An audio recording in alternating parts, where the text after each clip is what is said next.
बिजली विभाग की कार्रवाई से परेशान हुआ मोहल्ला शीश ग्राम का एक पीड़ित परिवार। दरअसल मामला उत्तर प्रदेश के जनपद फिरोजाबाद रसूलपुर फीडर का है, जहां पीड़ित समीम अख्तर पुत्र अरशद का कहना है कि बिजली विभाग द्वारा फर्जी तरीके से मेरी मां के नाम बिजली चोरी की झूठी FIR कर दी गई, जिसको लेकर मैं कई महीनों से बिजली विभाग कार्यालयों के चक्कर लगाता आ रहा हूँ। जब बिजली विभाग के अधिकारियों द्वारा मैं पूछता हूँ कि अगर मेरे घर चोरी हुई है तो मेरे कोई लिखित साक्ष्य सबूत या अधिकारियों द्वारा की गई वीडियोग्राफी दिखाई जाए, तो अधिकारियों द्वारा टाल मटोल कर दिया जाता है। जबकि मैंने उच्च अधिकारी व उत्तर प्रदेश सरकार जन सुनवाई और अन्य उच्च अधिकारियों के लिए प्रार्थना पत्र दिया था, जिसका भी आज तक कोई जवाब नहीं है। ऐसी स्थिति में बिजली विभाग के कर्मचारियों द्वारा मेरे माता पिता को परेशान किया जाता कि हम तुम्हारा बिजली का कनेक्शन काट देंगे और आए दिन घर आकर परेशान करते। मेरी माँ हार्ट की पेशेंट है, अगर किसी तरह से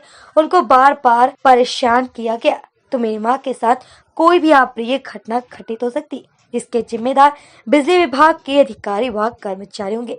ऐसी स्थिति में पीड़ित परिवार द्वारा जब अधिकारियों से सही जांच कराने या सबूत मांगे जाते तो पीड़ित परिवार को टाल मटोल करते हुए टहला दिया जाता है। वहीं इस पूरे मामले को लेकर मीडिया द्वारा SDO रसूलपुर फीडर उदयवीर सिंह से बात की गई तो बताया गया कि जब भी कोई बिजली चोरी की घटना पकड़ी जाती है तो सही तरीके से वीडियोग्राफी कराते हुए सबूत लिए जाते हैं, उसके बाद FIR की कार्रवाई की जाती है। जबकि पीड़ित परिवार का कहना है कि हमको आज तक कोई भी सबूत और न ही कोई वीडियोग्राफी दिखाई गई।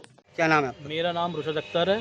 क्या मामला है जो आज मेरे बिजली घर यहाँ आए? चोरी का कहते हैं मुझ पर फर्जी तरीके से यहाँ से बिजली विभाग ये रसूलपुर फीडर ने मुझ पर कहते हैं नोटिस भेजा, FIR दर्ज करी है और मुझे बहुत परेशान करा जाता है। मैं रहता नहीं हूँ, मेरे यहाँ कोई चोरी नहीं है, बार बार टॉर्चर करते हैं, आए दिन धमकी दी जाती है, तुम्हारे कहते हैं कनेक्शन काट दिया जाएगा, इसको पैसे जमा करो, ये करो। और मैं इनसे बार बार कहते हैं इनसे उसका सबूत मांग रहा हूँ कि मुझे इसका प्रमाण दो कि चोरी है, मुझे कोई चोरी का प्रमाण नहीं दे रहे। मैं चक्कर लगा परेशान हूँ, बूढ़े माँ बाप है, हम यहाँ रहते भी नहीं हैं और कहते हैं हफ्ते 10 दिन के लिए आते हैं, कहते हैं महीने 2-4 महीने बाद, और कहते हैं मेरा कहते हैं यहाँ पे कोई रहता भी नहीं, घर बंद रहता, मगर फिर भी इन्होंने मुझे इतना परेशान टॉर्चर कर रहे हैं कि आए दिन धमकी आती। बूढ़े माँ बाप है, उनकी तबीयत ख़राब रहती है और अगर कुछ हो गया ये जिम्मेदारी फिरोजाबाद बिजली रसूलपुर थाने के फीडर की होगी, ये बिजली विभाग की। मुझे बहुत परेशान करते हैं। कौन मोहल्ला शीशग्राम फिरोजाबाद। बिजली की चोरी की चेकिंग हुई थी वहाँ पर? हुई थी चेकिंग मेरी, तो मेरा कहते हैं पूरा मोहल्ला इस बात का गवाह है। मैंने पूछा था, कहते हैं मेरा मीटर में कोई बंद नहीं था, कोई बंद नहीं था, सब कुछ चालू मीटर था मेरा, कोई कटिया किसी तरह की कुछ भी नहीं है। मैं बार बार है ना कहते हैं चक्कर लगा, प्रार्थना पत्र दिया है? मैंने सब कई बार दिया, एक बार नहीं 3-4 बार दिया। मैं बराबर है ना कहते हैं इनसे कह रहा हूँ मुझे दिखाओ, इतना परेशान करा जा रहा है मुझे, इसकी हद नहीं है। कहते हैं मैं बार बार इनसे कह रहा हूँ ये इस चीज़ को मुझे क्यों परेशान कर रहे हैं। क्या चाहते हैं अब आप? मैं चाहता हूँ इसको ये अगर मेरे इसका सबूत दिया, प्रमाण दिया अगर चोरी है मेरी, और इस मामले को जल्दी से ख़त्म करा जाए। मेरे बूढ़े माँ बाप अकेले हैं, वो बीमार रहते हैं और अगर उन्हें कुछ हो गया तो इसकी जिम्मेदारी फीडर रसूलपुर बिजली विभाग की होगी। OTS की छूट वगैरह चल रही है जनता के लिए, क्या संदेश है इसका? संदेश यही है कि जो भी लोग जिनका ज़्यादा पुराने काफ़ी समय से इन्होंने बिल नहीं जमा किए हैं, उनकी सरकार की एक महत्वाकांक्षी योजना है जिसके कि 1 से 2 किलोवाट तक 100% सरचार्ज की रिबेट है और 3 से 4 किलोवाट 5 किलोवाट तक उसमें जो केसेज हैं उसमें 50% सरचार्ज की रिबेट है।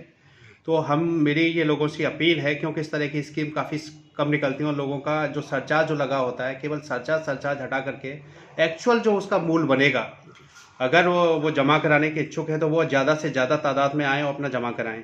क्योंकि बिना OTS के जब OTS नहीं होती है तो उसमें सरचार्ज का पैसा भी देना पड़ता है, लेकिन सरचार्ज योजना में ये होती है कि सरकार उन्हें छूट दे देती है सरचार्ज की और उसमें वो अपना मूल धन जमा कर सकते हैं।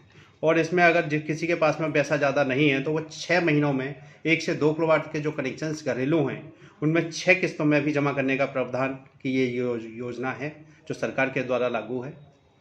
तो ये मेरी लोगों से यही अपील है कि ज़्यादा से ज़्यादा अपना OTS में अपना जो भी पैसा है उसे जमा कराएं और सरकार की योजना का लाभ उठाएं। सर, जिस तरीके से धारा 135 की जो FIR होती है तो उपभोक्ता का ही खाली जिम्मेदारी होती है कि विभाग के अधिकारियों की भी कोई जिम्मेदारी होती है? 135 की एफआईआर की जो जिम्मेदारी आप बता रहे हैं उसमें कंज्यूमर की ही जिम्मेदारी है। आप जैसे कह रहे हैं कि विभाग की क्या जिम्मेदारी है। कोई भी आज की डेट में जो भी एफआईआर विभाग के द्वारा की जाती है वो बिना किसी सबूत के द्वारा नहीं की जाती। आज के डेट में उनकी वीडियो भी बनती है और वीडियो कोर्ट में भी सबमिट की जाती है। और जहाँ तक आप उसके जो करता है तो कंज्यूमर जो भी होता है उसका कंजप्शन के हिसाब से भी आप देख लेंगे तो जो थेफ्ट वाले केसेस मिलते हैं उसका पहले का कंजप्शन देखिए और बाद का कंजप्शन देखिए, दोनों में जमीन आसमान का अंतर पाया जाएगा, जिससे ये सिद्ध होता है कि उपभोक्ता कहीं ना कहीं चोरी कर रहा है। जिस तरीके से देखा जाता है कि मतलब धारा 135 में एफआईआर हो जाती है, उसके बाद में मतलब कंज्यूमर अपनी रिक्वायरमेंट लेकर आप लोगों के पास आता है तो उसकी किसी तरीके की कोई सुनवाई नहीं होती, तो उसके लिए क्या कहेंगे? अगर कोई कंज्यूमर की एफआईआर हो जाती है और हमारे पास आता है, पहले बात तो एसडीओ के पास में उसका राइट नहीं है सुनने का। जो राइट है वो एक्शन के पास में है।